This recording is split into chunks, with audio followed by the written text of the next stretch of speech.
И така, кваса приготвих, пулиша също е почти готов, брашното притеглих ли го? Тя камерата работила, бе?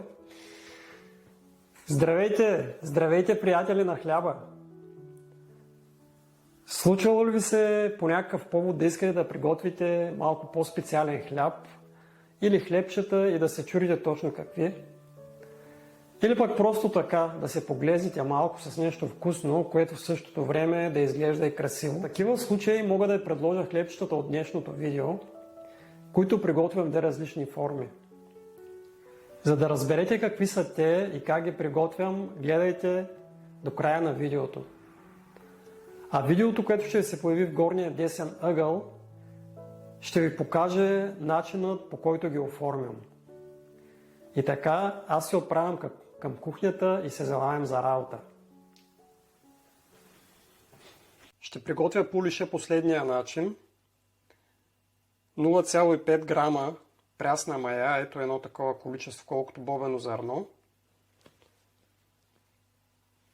75 грама прясно мляко.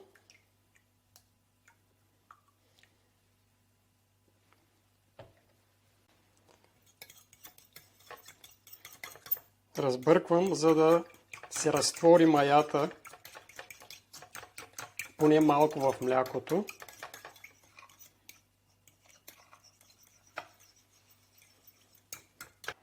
След което добавям и 75 грама брашно.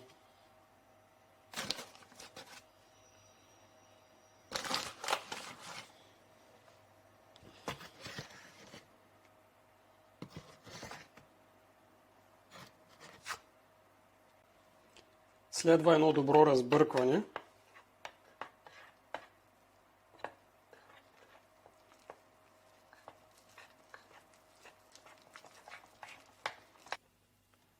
И прехвърляне на пулиша в един по-висок съд. От който няма опасност да избяга по време на нощната ферментация. Така приготвен, оставям пулиша да ферментира за 14 до 16 часа на стайна температура. Използването на пулиш в печивата придава изключителна нежност и мекота на средата и същевременно допълнителен аромат вследствие на алкохолната ферментация. 3 часа след приготвянето на пулиша идва ред и на приготвянето на кваса. За целта ще взема 25 грама стартер, 75 грама прясно мляко,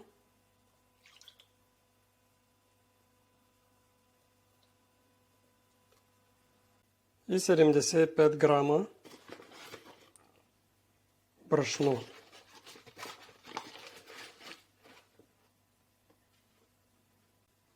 И тук, както винаги, разбърквам всичко много добре.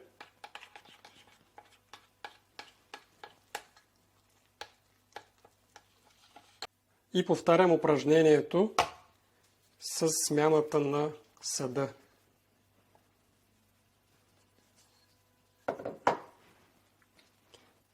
Така приготвен, ще оставя кваса за 12 часа на стайна температура. Ще успокоя всички квас маниаци, като им кажа, че тестото може да се приготви изключително и само с квас. В този случай ще приготвим кваса с 45 грама стартер, 135 грама мляко и 135 грама брашно.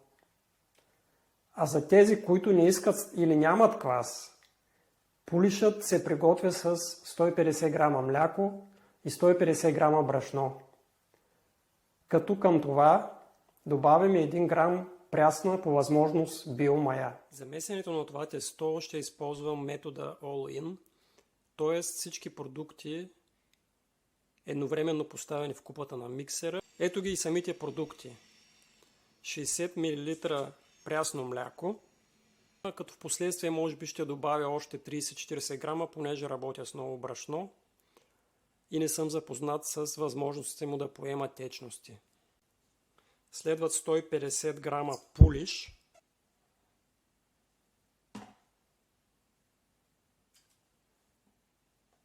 150 грама квас,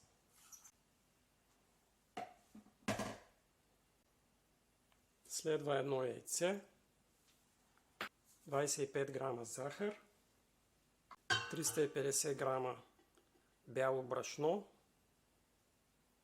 Брашното при мен в случая е смес от бяло брашно 405 и бяло брашно тип 550.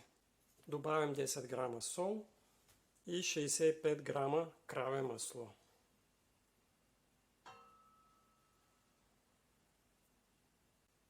Ще меся всичко първоначално около 4-5 минути на бавна скорост.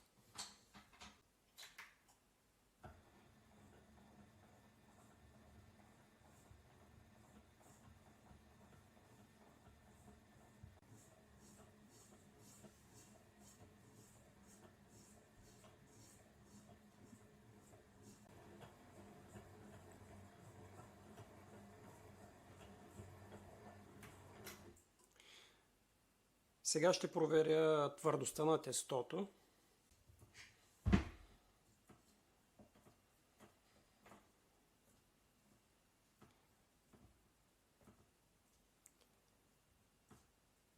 Има нужда може би от около 20 грама прясно мляко.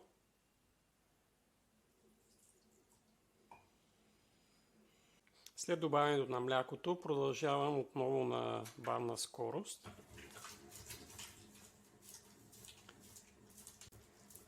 Тестото не трябва да става прекалено меко, за да може след това да се плете по-лесно.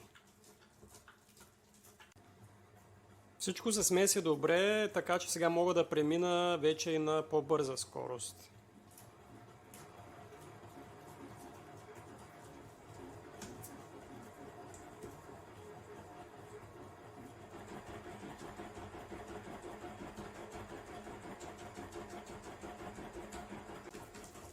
Добавям още около 20 мл мляко, понеже тестото е все още твърдо. И така общото количество мляко става 100 грама. Времето за месене е различно при всеки един миксер. Посочените от мен времена се отнасят за планетарен миксер. При различните видове миксери, а съответно и при различните количества теста, времето за месене се удължава или се скъсява. Критерият е развиване на добър глутен.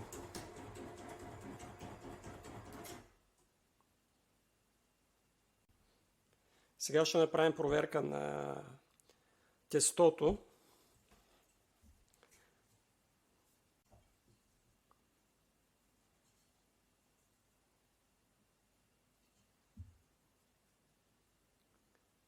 Ето вижда се, че глутенът е добре развит.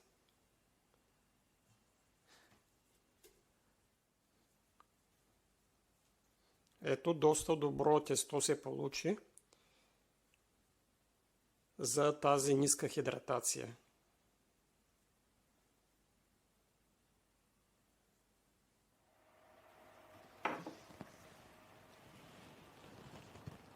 И така, след 3 часа дойде време за плетене.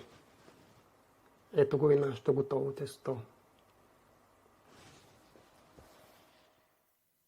Ще разделя тестото на части от по 100 грама, но вие, разбира се, може да си направите по-малки или по-големи части, от които след това да оплетете своите плетки. Ето ги и нашите парчета, наредени са като войници. На първо място сега ще ги оформя като топки.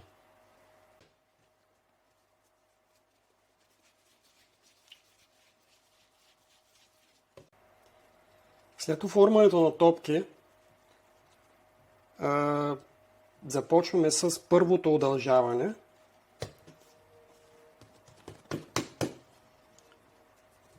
Ето по този начин.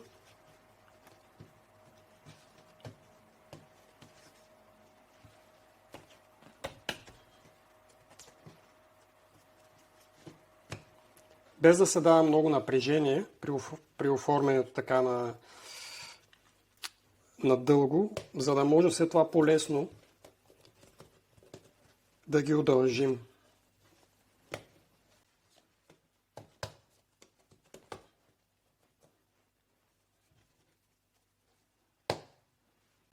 Така удължени за първи път ги оставяме да починат около 5-10 минути, като покриваме с найлон, за да не изсъхва повърхността им.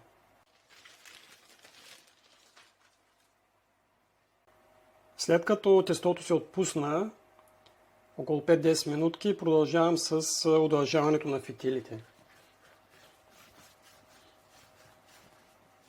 В зависимост от това какво ще плетем, е и дължината на самия фитил. Аз в случая ще плета плетка с един фитил и възел. Съответно за плетката ще ми трябват малко по-дълги, а за възела малко по-къси. Ето долу-горе, около 25 см са за възел. Ето как се приготвя и самия възел.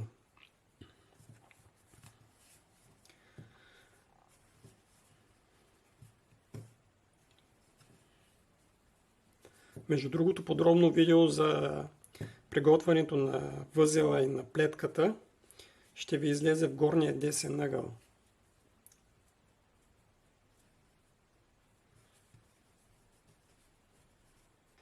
За плетката с един фитил същия трябва да има дължина около 45 см. Разделяме го мислено на 3 равни части, ето така. След което процедираме последния начин.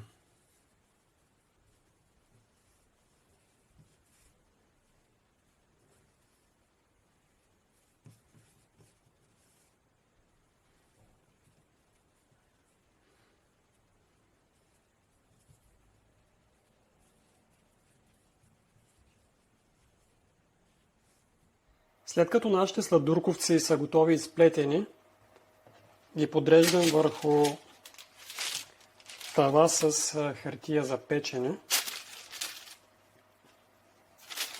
така че да има достатъчно разстояние между тях, за да не залепнат по време на печене.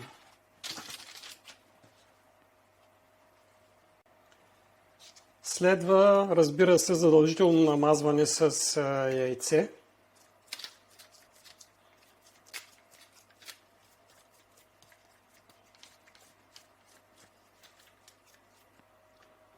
Една част от плетките ще овалям в сусан. И така, един час след оформянето на нашите хлебчета, същите са добре втасали и са готови за печене. Като преди това, разбира се, тези, които не са с сусам, ще намажа още веднъж с разбито яйце.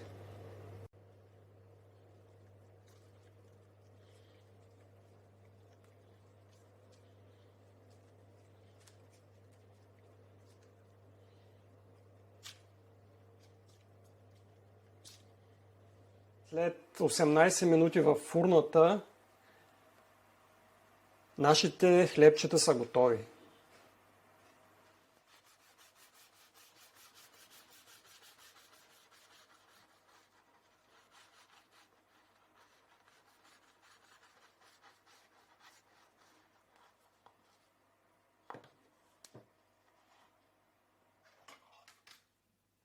Ако видеото ви е харесало, подкрепете канала, като натиснете бутона за абониране. Пожелавам ви успех в печенето и се разделям с вас само до следващия път. Чао, чао!